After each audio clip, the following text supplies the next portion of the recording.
Olá, seja bem-vinda, seja bem-vindo.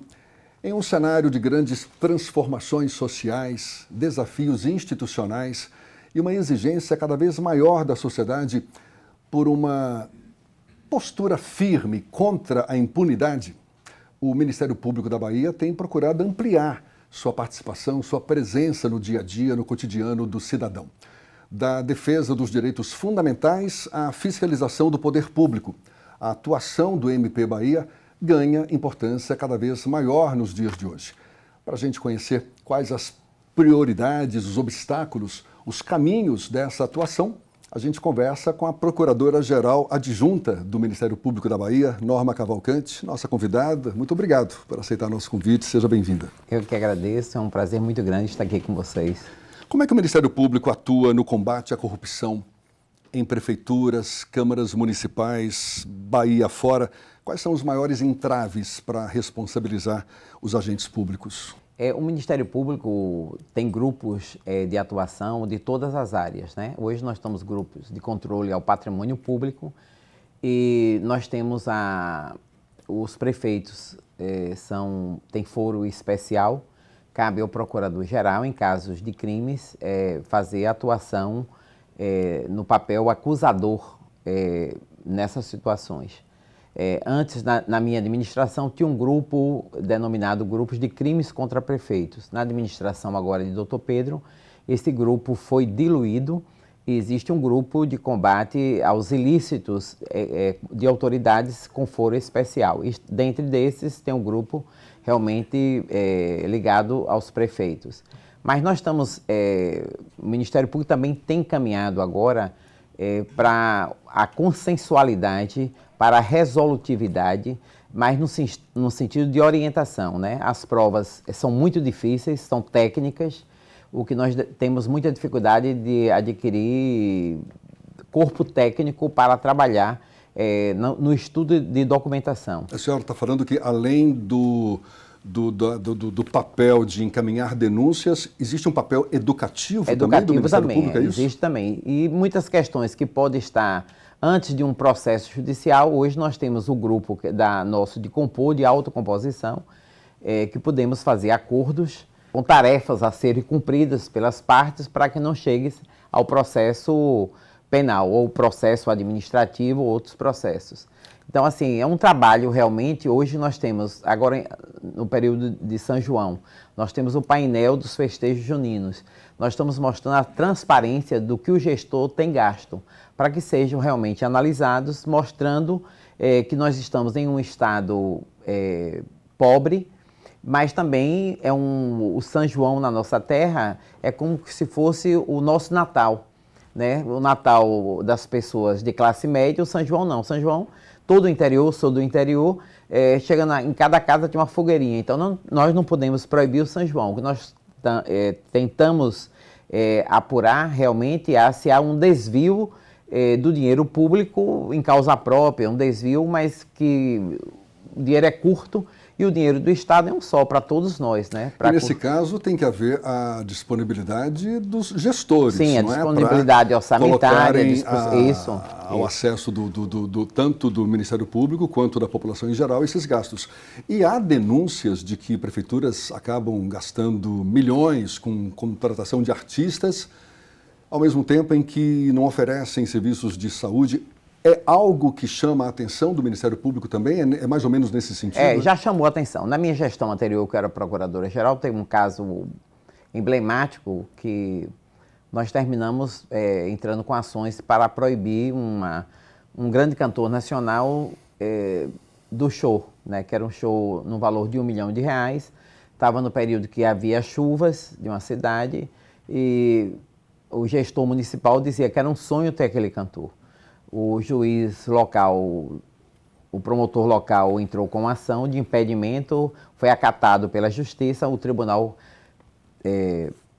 derrubou essa decisão e eu, como procuradora-geral, fui ao STJ e o STJ realmente derrubou o show, porque havia essa disparidade da situação financeira do município com o show desejado de um sonho do gestor municipal. Mas foi uma fase de aprendizado Aí eu tinha criado, naquele ano já, o painel dos festejos juninos, e hoje eu estava levantando aí 400 municípios já prestaram as informações. Dos 417? Dos 417. Praticamente quase todos. Quase todos. Então, assim, eu acho que é um caminhar de aprendizado para o Ministério Público e também para o gestor. Mas já foi detectado casos, por exemplo, de gastos exagerados com artistas agora para o São João? Não, ainda não. Ainda não foi porque estão se prestando essas informações. Essa ainda não tem nada de absurdo ainda apresentado. Assim, não vimos nenhuma. E também está no início, né? Vocês estão apresentando, acho que vai ser no dia 10, eu acho que é dia 10, eu não estou bem informada a data que será, esses dados serão divulgados, os atos serão divulgados. Houve um convênio entre o Ministério Público e os tribunais de contas dos municípios e a UPB para que prestasse essas informações e eu acho que vai dar certo e o povo da Bahia merece ter um São João muito feliz e proveitoso para todos. Ferramentas digitais, cruzamento de dados, isso já tem sido utilizado, tem facilitado para identificar possíveis irregularidades? Na realidade, na minha gestão, quando nós começamos em 2020, houve a pandemia. Então, eu comecei no período pandêmico. 6 dias depois que eu tomei posse, nós fomos convocados pelo governador da época, o governador Rui Costa, e perguntou qual era a pauta do Ministério Público. Eu disse que era a pandemia. A partir dali, 6 dias depois, foi decretado o fechamento de tudo. Foi um período que eu digo, não tenho saudade, mas se é um fator que a pandemia trouxe para o sistema de justiça da Bahia, foi que nós fomos obrigados a nos digitalizar. Todo mundo, né? Todo mundo. O Ministério Público da Bahia digitalizou. Hoje nós não temos um processo de papel. Nós acabamos nossos armários. E, para nossa sorte, nós investimos em BIs, tanto das nossas corregedorias, dos nossos órgãos de controle, como nós temos ferramentas de controle dos gastos do Ministério Público, que é utilizado também para o Estado. Hoje eu sei qual é o carro que usa mais gasolina, qual é o posto que aquele carro está. Nós hoje já investimos em BIs de apuração. Em crimes hoje nós temos já, a nossa inteligência hoje trabalha com 70 homens, trabalhando quando tem, por exemplo, questões bancárias, questões fiscais, há um trabalho de equipes realmente utilizando toda a área de TI, voltada, é uma área cara, mas nós temos só de membros 10 colegas que se dedicam com novos projetos e temos uma ferramenta hoje que também já foi premiado pelo Conselho Nacional do Ministério Público de avanço e de economia, por exemplo, na área de entorpecentes. Hoje nós já temos essa ferramenta que o promotor já fica mais fácil analisar um processo, porque ele já chega pronto com os dados de levantamento bancário, levantamento fiscal, de combate às organizações criminosas. Tudo isso hoje é utilizado com inteligência artificial. O Ministério Público da Bahia tem investido nesta área. O que atrapalha o trabalho do Ministério Público? Eu te pergunto isso porque, por exemplo, imagino que hoje ainda é grande a burocracia, a própria lentidão da justiça. Isso, por exemplo, contribui para a impunidade nos casos de corrupção? Nós tínhamos uma lei de improbidade. A lei foi revogada vários seus artigos. Nós estamos aprendendo a retrabalhar, porque você procurar uma prova objetiva, direta, da conduta daquele gestor, é difícil de você dizer. Então, não, eu fiz culposamente. Por que é difícil? Porque é difícil você achar. A prova é difícil, realmente. Os dados documentais, os dados contábeis, a prova é demorada. E muitas vezes você demora um processo. Hoje as decisões do CNJ e do próprio CNMP que os processos não podem ficar parados por 90 dias. Uma denúncia de fato, muitas vezes, uma investigação, leva muito mais prazo do que isso. Do que 90 dias para você concluir uma investigação. A documentação contábil do COAF, quando vem, ou qualquer coisa que eu peça, demora muito mais. Esse é o entrave, então. Nós temos um caso aqui famoso de um parlamentar da Bahia, que ainda hoje demora realmente, um parlamentar estadual. Eu entrei ainda na minha gestão uma denúncia e houve um bloqueio de 100 milhões desse deputado Mas, assim, é um trabalho, é uma luta. Isso é uma luta. É frustrante, chega a ser? Chega a ser frustrante, mas nós não paramos. O Ministério Público é assim, é um órgão que não para. E o que enobrece a minha instituição é isso, é a nossa chama. Então, nós não temos o limite de trabalho, que eu digo assim, de você trabalhar e buscar, sempre buscar a verdade. É uma luta. É uma luta constante, realmente, porque as nossas leis são benéficas, tanto para o bem como para o mal. Então, você tem utilizado dentro deste processo. E muitas vezes as pessoas não entendem, né? A polícia prende, é outra situação, e a justiça solta. Não é assim. Muitas vezes você prende mal. Você prende mal, quer dizer, você prende sem um mandato realmente efetivo, dali a justiça vai soltar muitas vezes. Mas a gente vai atrás novamente, nós estamos atrás, sempre atrás. E é difícil para parlamentar, é difícil. Eu denunciei promotores de justiça, eu denunciei parlamentares, mas o processo ainda não acabou. O processo no Brasil, o que nós devemos repensar, o sistema recursal é muito grande. Tem muitos recursos, muitas vezes você não busca, você busca a prescrição, né? Você vai buscar a morte do direito, né? Então, assim, e luta processos, né? Nós estamos lutando contra a conduta de vários promotores, porque nós temos leis tão seguras para nos defendermos na atuação da nossa independência funcional, como é bom para nós, mas também para você tirar um membro que cometeu algum ato ilícito, é muito difícil também a prova de você realmente conseguir. Porque o que o Ministério Público, um dos pilares do Ministério Público é a sua independência funcional. Eu posso dizer assim, eu não vou processar Jefferson, não é hipótese, não que eu sei que você é um homem de bem, mas eu não posso mais dizer isso. Eu tenho que olhar o conjunto dentro do Ministério Público da nossa unidade, porque acima da nossa independência funcional, nós temos um princípio maior, um pilar maior, que é a unidade da nossa instituição. Agora, quando a senhora diz que é difícil punir um gestor público depois de cumpridas todas as etapas e tudo mais, não só frustrante, mas também decepcionante para quem busca exatamente a transparência dos recursos da gestão pública como um todo. Eu falo do ponto de vista da população mesmo, não? Mas nós temos conseguido muitas coisas, né? Muitos recursos, muitos ficaram inelegíveis, muitos... É assim a luta, o sistema recursal é isso. Para você chegar no final de um processo, demora. Depende, porque você tem vários recursos. Hoje a gente dizia até que você ter foro especial era bom, eu não sei. Hoje muita gente prefere começar de baixo realmente, do juiz comum, para até chegar ao Supremo Tribunal Federal, porque são várias etapas. Mas assim, a nossa profissão realmente é isso, né? Eu acho que o Ministério Público tem demonstrado ao país que é uma instituição essencial para a democracia do país. Então a gente luta em todo sentido. Nós nunca fomos bem vistos, nós somos queridos, mas nós também somos... Esse povo é chato, o pessoal diz assim, esse povo sempre está buscando alguma coisa, não, porque nós estudamos as leis. O que é que a gente faz diariamente? A nossa obrigação é essa, é defender os mais necessitados. O que nós chegamos diariamente, o que nós estamos vendo ali, é isso, é o reclamo da população, os desvios de condutas diários das pessoas. Pois é, o Ministério Público, eu sei, tem uma atuação bem ativa na defesa de populações tradicionais, sim, indígenas, quilombolas. Sim.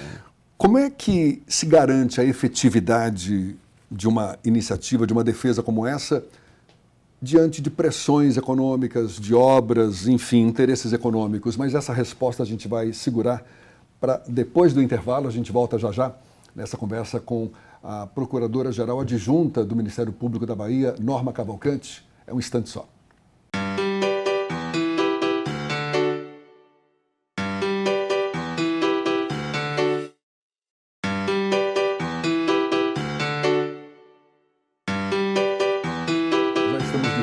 Nossa convidada, Procuradora-Geral Adjunta do Ministério Público da Bahia, Norma Cavalcante.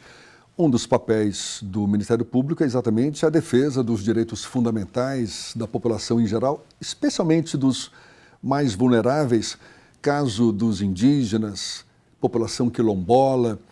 Como que o Ministério garante a efetividade dessa defesa diante de tantos interesses econômicos que muitas vezes vão contra os interesses dessas comunidades? Para o Ministério Público, esses direitos sociais individuais indisponíveis está na Constituição Federal como um dos nossos pilares, né? Então, o Ministério Público está de portas abertas para essa população. Nós temos grupos, coordenações especiais, a coordenação dos direitos humanos, a coordenação da infância, a coordenação do patrimônio público, a coordenação do patrimônio histórico e cultural. Nós temos todas as áreas, o Ministério Público tem. Se dirige ao Ministério Público, o site do Ministério Público é aberto. 127, que é o nosso número, nosso artigo da Constituição, quando começa o capítulo do Ministério Público, é 127, é fácil de gravar. Clicando lá 127, você vai fazer suas denúncias. Nós temos a nossa ouvidoria permanente para você fazer os reclamos. Nós temos nossos órgãos de controle, que é a Corregedoria Geral de Justiça. Nós temos também o Conselho Nacional do Ministério Público. O promotor não olha quem é o réu, quem é o que nós protegemos é a vítima de um sentido geral. Então, a vítima é nossa e a gente tem abarcado isso hoje. Até não é só a vítima, qualquer vítima de qualquer um dos sentidos. Então, o Ministério Público hoje abarca as vítimas, ampara as vítimas de todo sentido. A vítima de um crime, a vítima de um desvio de conduta, as vítimas dos quilombolas, dos índios. E tem matérias como a questão indígena, que é ligada tanto ao Ministério Público Federal como ao Ministério Público Estadual. Mas é Ministério Público da mesma forma. Então, hoje, eu tenho visitei recentemente o quilombo que pertencia à mãe Bernadette. Eu tive com o Pacífico, seu filho, que está sob segurança, né, permanente, tendo segurança permanente. Então, assim, o Ministério Público sempre está em atuação, né, coibindo crimes e lutando. É o que nós fazemos, nosso papel diariamente. Então, nós estamos olhando, ali é forte, não. Nós vamos olhar a lei, nossa garantia, nosso chefe, quer dizer, a lei maior é a Constituição da República e a Constituição Estadual e as leis do país. Então, eu não olho se é deputado estadual, que é nosso, o deputado federal pertence ao Procurador da República, o deputado estadual pertence ao Procurador-Geral, o prefeito pertence ao Procurador-Geral, os conselheiros dos tribunais de contas é do Ministério Público também estadual. Então, assim, nós trabalhamos diuturnamente. E os promotores, nas suas bases, de cada município aqui, nós temos um promotor. A Bahia é um estado realmente grande. Nós, em cada estado, nós tentamos colocar um promotor de justiça. E pode procurar o Ministério Público. Você vai achar a porta... Em cada região. Em cada município, em cada comarca, nós temos um promotor. Eu cheguei faltando, eu nomeei ainda 40 promotores na minha gestão. Doutor Pedro, agora, eu fiz o concurso, não deu tempo, que eu tenho que fazer um estudo social, que passou muitas pessoas, muitos colegas de fora do estado da Bahia. Nós tivemos de fazer um estudo social dos candidatos. Aí foi dado posse, eu saí em março, 6 de março, foi dado posse logo no mês seguinte a esses promotores. Nós estamos chamando mais 30 agora no mês de julho, estamos abrindo novamente um concurso para mais promotores para o interior. Quando eu tomei posse em 2020, não tinha um promotor na região do Oeste. Então, eu nomeei todos para a região do Oeste. Então, mas ainda há um déficit, digamos assim? Há um déficit sempre de promotores em nosso estado. Mas nós temos promotores, em todas as comarcas nós temos um promotor. Hoje nós estamos, assim, um promotor em 2 comarcas, mas nós temos promotores. Em relação à violência contra a mulher, que infelizmente ainda é uma realidade alarmante, não só na Bahia, casos de feminicídio também, que são crescentes, infelizmente. O que o Ministério Público tem feito para proteger essas vítimas e punir os agressores? Hoje nós temos os grupos, né, de apoio às vítimas. Nós temos hoje promotores na Casa da Mulher Brasileira, nós temos promotores ali em Nazaré, que diariamente atendendo o grupo de proteção às vítimas, como Nevide, eu me atrapalho muito consigo, né? A doutora Viviane hoje, que é a coordenadora desta área, nós temos a doutora Sara Grama, nós temos, é um crime, para lhe dizer a verdade, que só tem aumentado. Nós temos assim, um número muito grande de vítimas em Vitória da Conquista, agora em Feira de Santana, mais uma vara. E o que nós devemos notar é que não sabemos ainda não estamos entendendo ainda porque esse crime cresce tanto, não só na Bahia, mas no Brasil como um todo. Não é a quantidade de denúncias que aumentou e dando a ideia, não estou querendo passar pano quente de jeito nenhum, mas há esse dado também, não? De que o número de denúncias aumentou, dando a ideia mas de que não só a de denúncia, aumentou. mas o número de vítimas também. Também, não? Então, se mata mulheres muito no nosso país. Então, assim, e na Bahia também. Então, o número tem aumentado e nós não entendemos ainda por quê. Já que a liberdade sexual e as separações ocorrem, quer dizer, mas essa possessividade masculina é muito grande, e eu costumo dizer que se nós somos a metade da população mundial, a outra metade veio dos nossos ventres. Então, por que essa violência contra as próprias mulheres? Que todos os homens saíram dos ventres das mulheres e nós não entendemos realmente porque tem crescido. Então, o investimento hoje nessa área nossa, nós temos muitos promotores aqui na capital hoje que só trabalham com violência doméstica, quer dizer, tem centro de apoio ligado só à violência doméstica. Somos obrigados a criar mais uma vara agora em Vitória da Conquista, mais uma vara em Feira de Santana, e a cobrança de outras regiões do estado para que essas apurações não demorem tanto, né? Que seja uma escuta especializada realmente nessas áreas. Porque quando a gente vê todo dia, diariamente praticamente, 2, 3 mulheres sucumbem de mortes violentas, e nós não entendemos ainda, nenhum estudo ainda, nem do CNJ, nem do CNMP, ainda conseguiu identificar, e nem das áreas de segurança pública. Há um investimento também nessas áreas, nesta proteção, mas é um crime que acontece muitas vezes dentro da própria família.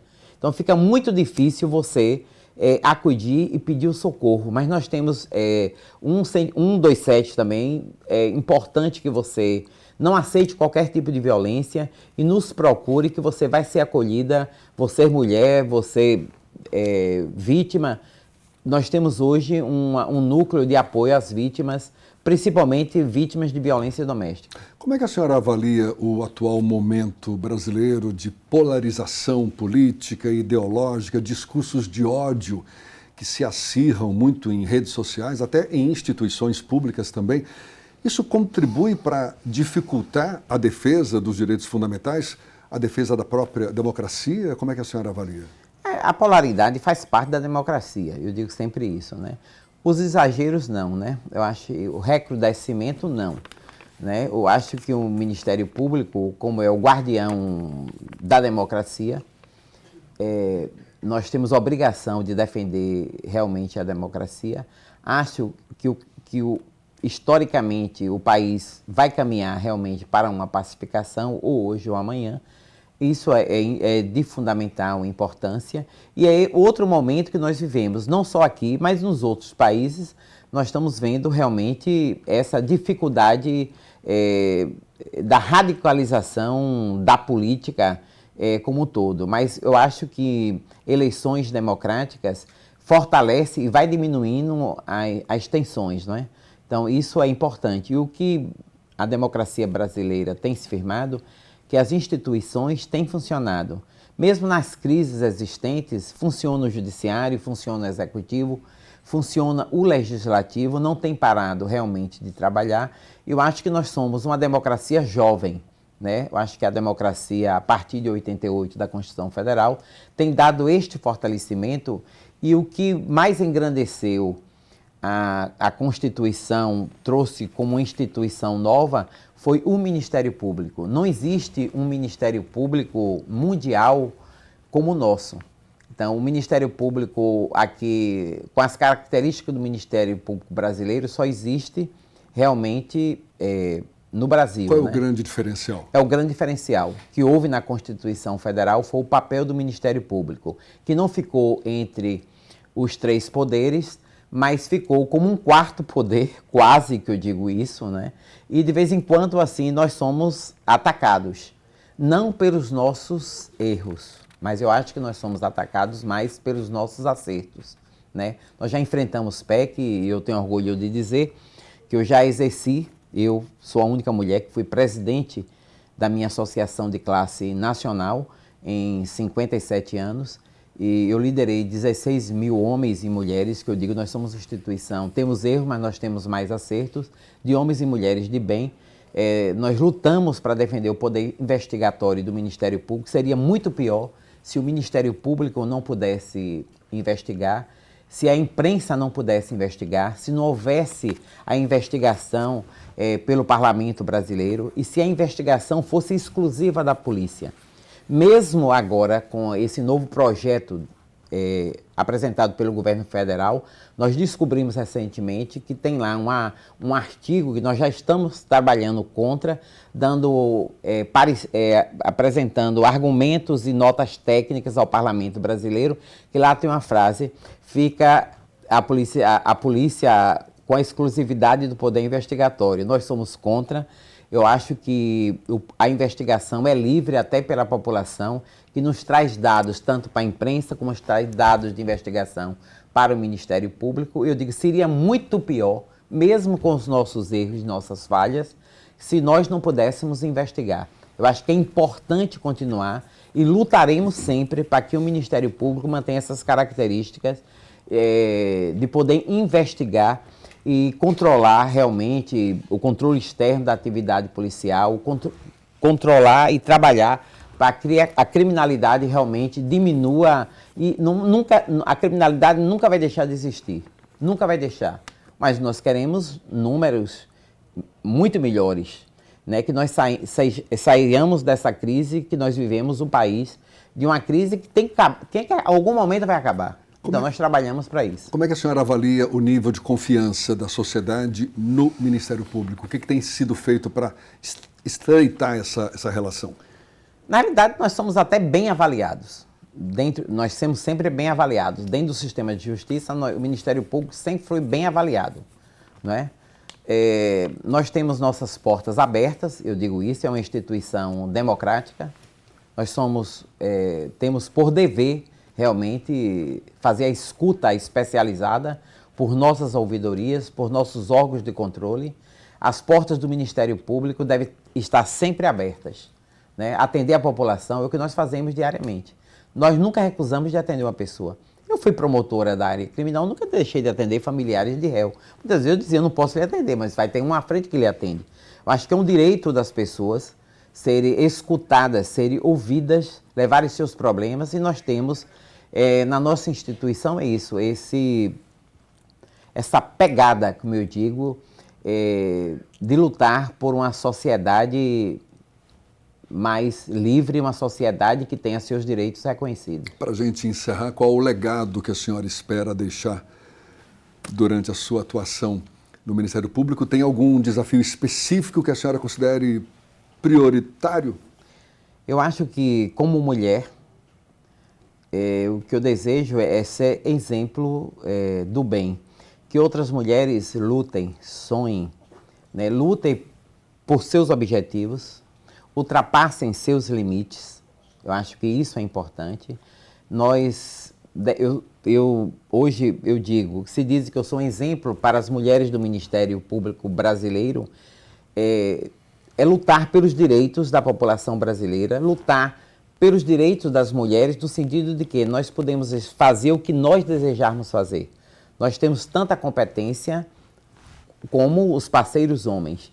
Eu sou uma mulher, que eu sempre digo, que tive apoio sempre de homens de bem e de mulheres de bem, que me ajudaram a vencer dentro de uma profissão realmente que é difícil a carreira, né? Mas eu digo assim, o meu legado é esse, é deixar um legado de justiça e mostrar que nós mulheres podemos exercer qualquer cargo em qualquer um dos poderes, né? Eu luto por isso, por esta afirmação do poder da mulher, de influenciar e de desejar sempre o bem. Eu acho que quando você vive no bem, busca o bem e luta para o bem, é um legado que todo homem e mulher de bem deve deixar para as novas gerações. Desejar sempre o bem, desejar sempre paz e bem. Como eu sou católica, uso sempre essa frase de São Francisco de Assis.